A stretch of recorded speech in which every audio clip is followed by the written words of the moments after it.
Buenos días a todos los lectores de semana.com. Estamos hoy acá con María Jimena Duzán. Yo soy Cristina Castro, la directora del portal, y vamos a comentar con ella los resultados de las elecciones presidenciales del día de ayer, en las que finalmente quedó elegido Iván Duque como nuestro nuevo presidente. La conversación que les proponemos hoy es analizar ese discurso de Iván Duque ayer de triunfo, lo que dijo, pero sobre todo lo que no dijo. María Jimena, ¿cuáles eran esos mensajes subliminales que usted encontró en el discurso de Iván Duque de anoche? Bueno, primero quisiera decir que el tono del discurso era el tono nuevo, un tono nuevo que ha traído Duque en la campaña y que es un tono conciliador que ha gustado y que yo creo que es parte de su éxito, ¿no es verdad? Pero detrás de ese tono conciliador a mí me sorprendieron varias cosas. La primera, que no reconociera de alguna manera a Gustavo Petro y sus 8 millones, que es un hecho histórico para el país, para la izquierda colombiana, para el sistema político de nosotros.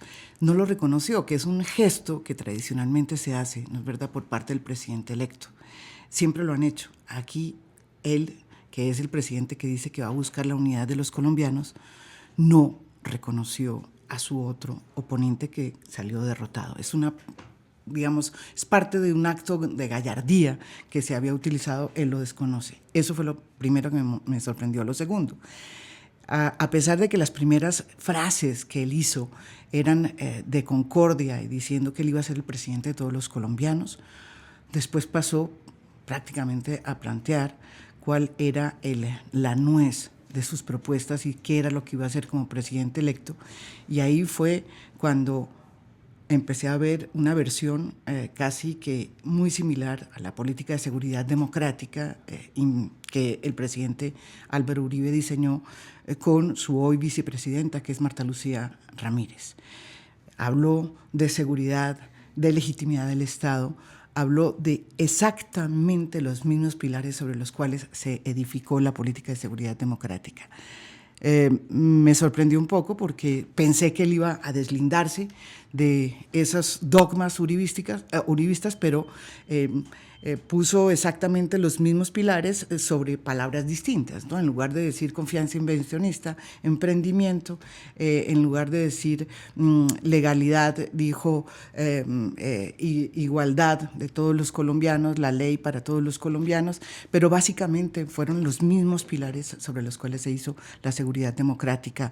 Y eso me sorprendió porque todos sabemos, o no sé si los colombianos se acuerdan, que la seguridad democrática produjo, si bien unos éxitos militares muy importantes contra las FARC, también produjo los falsos positivos, que no ayudaron precisamente a legitimar el Estado de Derecho. Entonces, eso me sorprendió. Y lo tercero, y para responderte, Cristina, es que fue muy hábil en insinuar que dentro de esa nueva seguridad democrática que nos ponía y se incluía una reforma a la justicia. Habló de la justicia y la justicia que se debía hacer.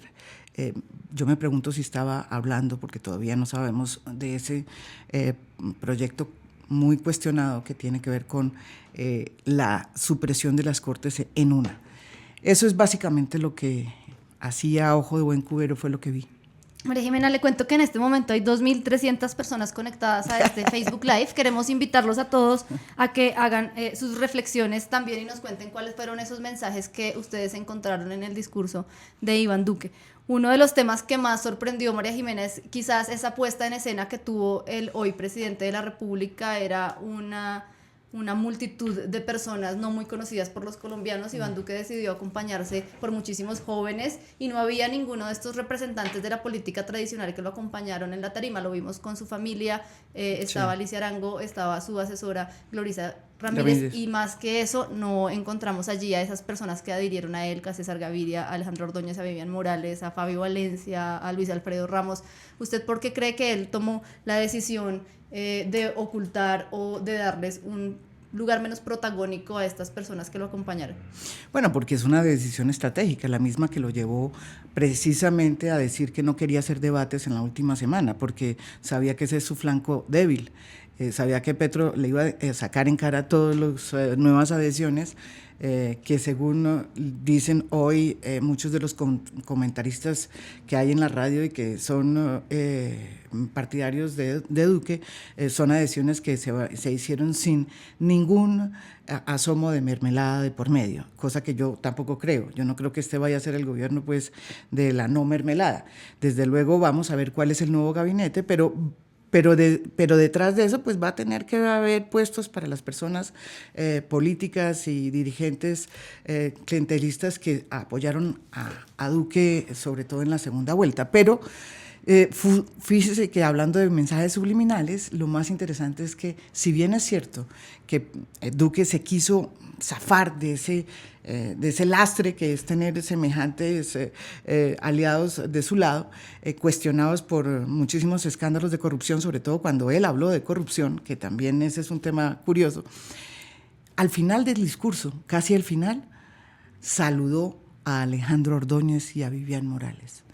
No habló de la familia tradicional, pero los saludó a los que realmente invocan la necesidad de volver, lo que dicen ellos, a la familia tradicional, que según el uribismo la acabó este gobierno y los fallos de la Corte Constitucional, que le dieron posibilidad a los gays de incluso pues de adoptar hijos. Entonces eso también va a cambiar, eso va a cambiar, ese es un mensaje subliminal muy de por allá adentro, va a cambiar. Yo creo que las minorías y el tema del aborto, como bien lo dijo Marta Lucía Ramírez, también va a intentar ser cambiado, va a ser difícil, son fallos de la Corte Constitucional, pero ese es un tema que subyace, digamos, de manera subliminal en el discurso de Iván Duque. María Jimena, Javier Molano escribe que Duque tendrá que tomar y ejecutar muchas propuestas que propone la Colombia Humana, y de hecho pues él en el discurso habló de un tema inesperado que fue la consulta anticorrupción. ¿Por qué cree que Duque le abre esa puerta a retomar pues las banderas de quienes son sus opositores, en especial de la senadora Claudia López? Pues porque me parece que le toca. O sea, si está hablando de la lucha contra la corrupción, yo creo que en ese sentido Duque sí es muy hábil, y ahí se está deslindando, digamos, de esas alianzas que le llegaron al Centro Democrático. Yo creo que Duque sí va a tener esa capacidad de hacerlo, pero eso no significa que se vaya a deslindar de su principal jefe, que es Álvaro Uribe. Una cosa son Gaviria y todos estos nuevos señores de la U que han venido a engrosar las líneas de su coalición, y otra cosa es que se deslinde del presidente Álvaro Uribe. Paulita Erazo, María Jimena le hace una pregunta, dice que estas personas no estaban ahí, pero si usted cree que puedan sonar para ser ministros. Pues vamos a ver qué pasa con ese nuevo gabinete. Todo el mundo está planteándose cuáles son realmente los, digamos, el universo político, cuál es el universo político que está planteando el presidente electo. Ahí vamos a ver si pone a personas que han sido cuestionadas y que forman parte, digamos, de ese mundo corrupto que realmente está acompañándolo en muchos sectores en este momento, y que yo creo que de los cuales él es muy consciente, el presidente electo, pues será un mensaje, digamos, distinto a si hace otras cosas. Los primeros nombres que están saliendo son nombres curiosos, ¿no? Por ejemplo, pues no sé, toca decir nombres que hay por las redes, a través de las redes. Hablan de personas independientes como Juan Lozano, pues independientes y que son cercanas al uribismo, pero son gente que está ajena, digamos, a eso corruptela, que me parecería interesante. Pero todo depende de cuáles sean esos nombres. Si vemos nombres repetidos en esos mundos que pertenecen a esos mundos de corrupción, pues vamos a ver qué pasa.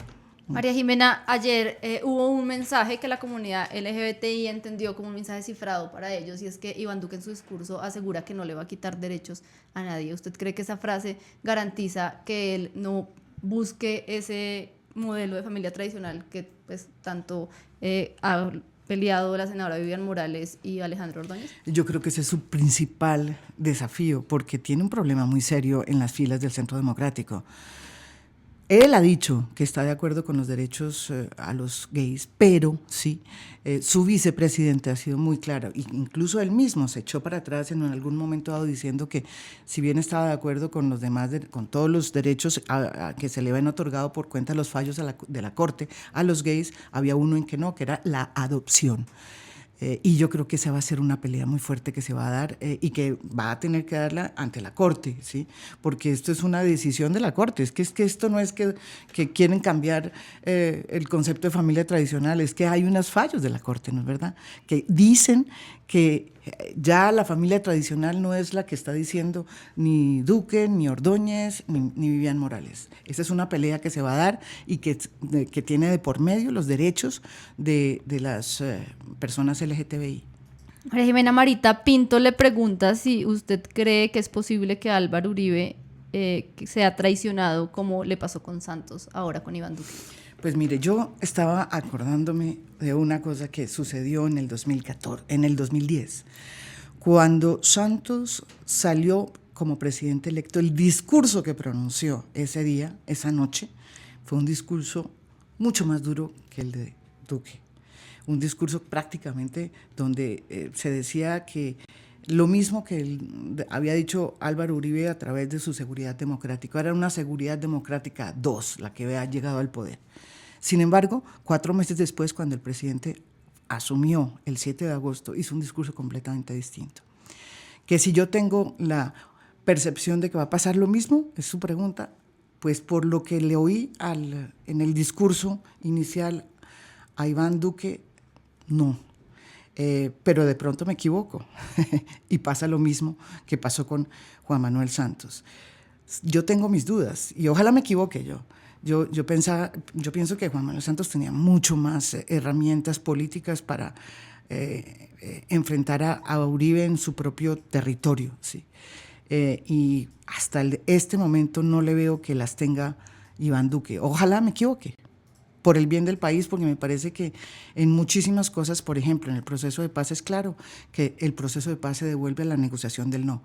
Y en el no ellos fueron muy claros en decir que lo que aceptaban era entregarle la reincorporación, o sea, permitir la reincorporación individual de las guerrillas, no más. Eso fueron muy claros. Nosotros no vamos a permitir que no se les abra la puerta a los guerrilleros rasos. Pero lo demás, como bien lo dejó claro en su discurso, pues lo demás, él dice que va a haber correcciones que son profundas y que él ya las ha dicho en otras oportunidades a lo largo de la campaña. Correcciones que tienen que ver con la naturaleza de la JEP, por ejemplo. Ellos quieren sacar a los militares de la JEP, cosa que ya es muy difícil. Hay 1000 militares esperando cola que han salido de las cárceles.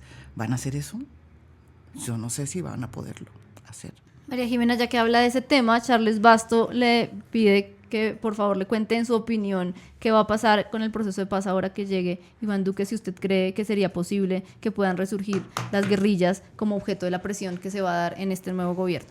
Pues ese es el gran desafío del presidente electo Iván Duque. Si seguimos por ese discurso, si nos atenemos al discurso que él hizo, lo que es claro es que van a privilegiar solamente la reincorporación de las bases guerrilleras. ¿Eso qué significa? Que de alguna manera esa política va a forzar cada vez más a que se incentiven las disidencias, porque lo demás que tenía que ver con el acuerdo no va a ser privilegiado. El punto 1, en el cual pues hay una gran diferencia frente a lo que planteaba Santos y lo que plantea el presidente electo, parece que no va a tener mayor acogida. No hablo del catastro rural y de la necesidad de modernizarlo, no hablo de reforma rural integral. Él plantea son microempresas, que es una estrategia totalmente distinta, microempresas en las regiones. Eso no es otra historia completamente distinta, otra dinámica, otra política completamente distinta que la que plantean todos estos proyectos productivos y las 62,000 familias que en este momento están metidas en unos programas como, por ejemplo, que han sido muy cuestionados, como el de erradicación manual. Entonces, tenemos una situación muy complicada. Yo sí creo que vienen tiempos muy, muy difíciles para el acuerdo de paz, lamentablemente. Sebastián Puentes también le pregunta qué tanto cree que la oposición puede hacerle contra a estas decisiones que pueda tener Iván Duque en su gobierno. Pues mire, yo le voy a ser sincera. Yo creo que esa decisión de el presidente electo de salir a decir todas estas cosas que dijo sin necesidad de reconocer a Gustavo Petro tiene una base, y es que esos 2 millones de más que produjo, yo creo que lo legitiman y lo empoderan para hacer todo lo que él quiere hacer sin necesidad de un acuerdo. Eso lo tengo yo claro, porque salió muy confiado. No, dijo que iba a ser el presidente de los colombianos, pero no volvió a hablar del acuerdo. No dijo que iba a ser un acuerdo, ni que necesitaba hacer un acuerdo. Él lo que dijo era que iba a ser el presidente de los colombianos y que iba a unir a los colombianos, pero no a través de un acuerdo. Y yo creo que esos 2 millones le dan ese aval. Y en ese sentido, pienso que el papel que va a hacer la oposición va a ser fundamental, porque la oposición por primera vez va a tener, como ya hablamos, un estatus especial a través de este nuevo estatuto de oposición que entra en vigencia el 20 de julio, el día que se posesiona el nuevo Congreso.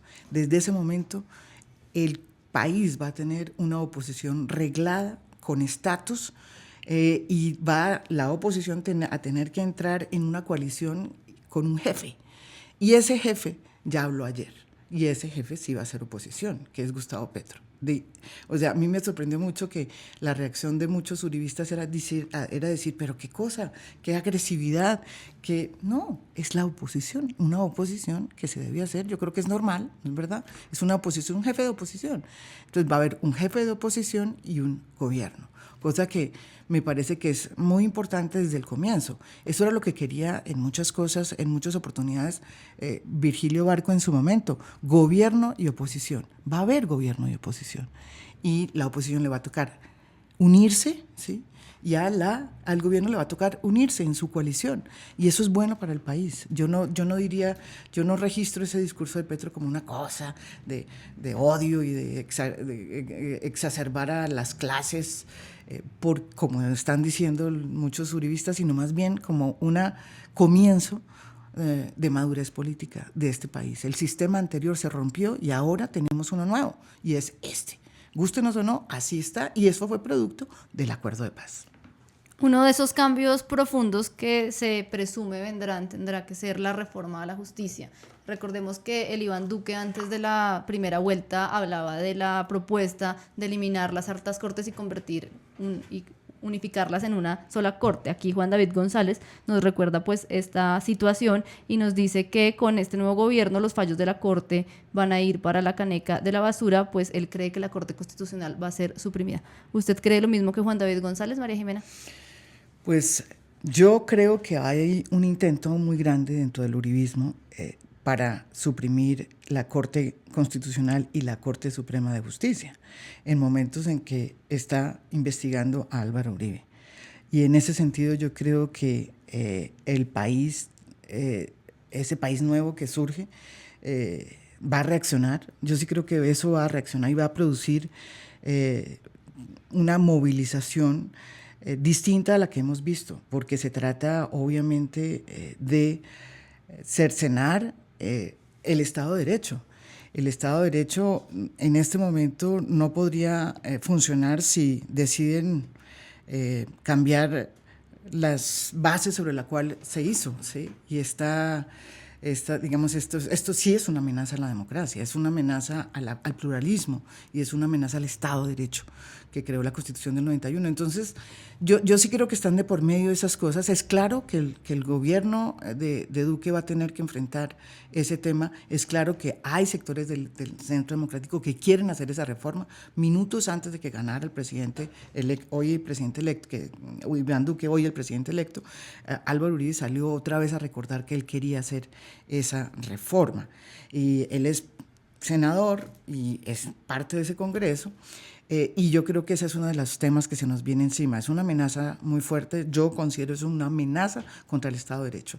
Y creo que en ese sentido también se van a activar todas las alertas de esta democracia que yo siento que está siendo amenazada por tesis como esas. Iván Duque en su discurso habló que comenzaba un nuevo país, dijo varias veces que no iba a gobernar ni para los duquistas ni para los petristas, sino para toda Colombia, y sin embargo lo que siente pues mucha gente es que hay pues una total desazón entre las personas que se sentían identificadas con el centro. Javier Molano escribe que él entiende por el discurso de Iván Duque que la política ha cambiado, que hoy hay una gran oposición, que hay dos extremos totalmente distintos y que la gran batalla política será quién va a lograr legitimar y seducir al centro para llegar al poder en un nuevo gobierno. ¿Usted cree que lo que puede desembocar en 4 años es esa llegada de un posible protagonista de la política como Sergio Fajardo, como sugiere acá Javier Molano?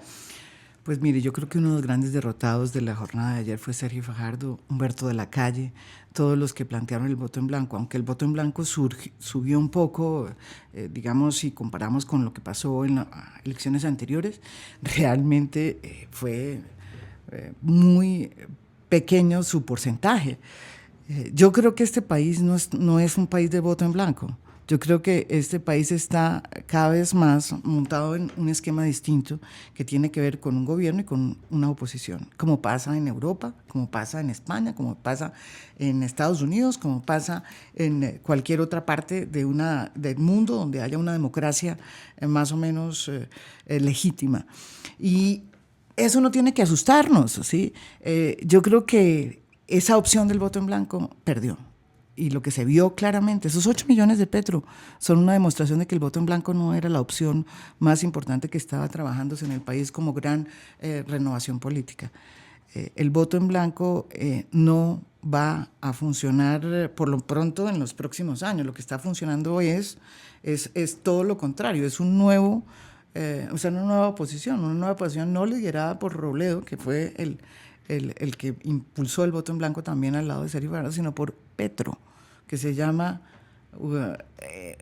distinto, o sea, y es una revolución que tiene que ver con una nueva visión de lo que debe ser la política en Colombia.